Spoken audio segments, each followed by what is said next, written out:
Проблемы исчезновения редких видов животных и растений обсуждают в Сыктывкаре участники международного совещания стран Баренц-Евроарктического региона. В столицу Коми приехали более 70 представителей из Финляндии, Великобритании, Москвы, Вологды, Мурманска и Архангельска. Главная цель встречи – обсудить, как состояние экологии влияет на вымирание того или иного вида и как совместными усилиями сохранить природный баланс. Татьяна Супряткина выслушала участников. Проблемой исчезновения редких видов растений и животных республика озаботилась одной из первых. В 1983 году был утвержден отдельный список редко встречающихся видов, а в 1998 учредили Красную книгу.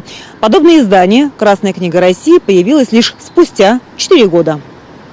Сегодня в России в списке особо охраняемых более 400 видов растений и животных, примерно столько же и в республике. К слову, в Красную книгу внесены не только редкие представители флоры и фауны, но и те, что находятся под угрозой исчезновения, сокращаются в численности или, наоборот, самостоятельно восстанавливаются в естественной среде.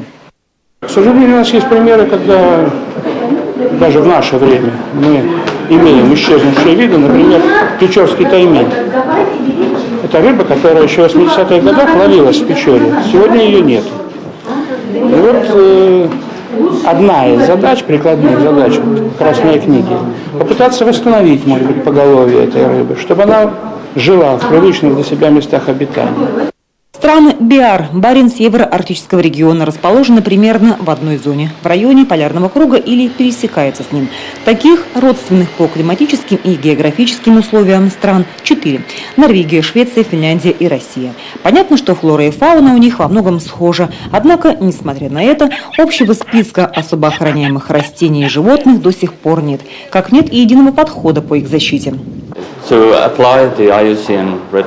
Для того, чтобы корректно применять категории и критерии Международного союза охраны природы, необходимо огромный блок информации, огромное количество информации, которую мы накопили о распространении видов, о их биологических циклах и так далее. Поэтому есть огромное различие между Финляндией и Россией в этом отношении, и правильное применение этих критериев – вот наша задача.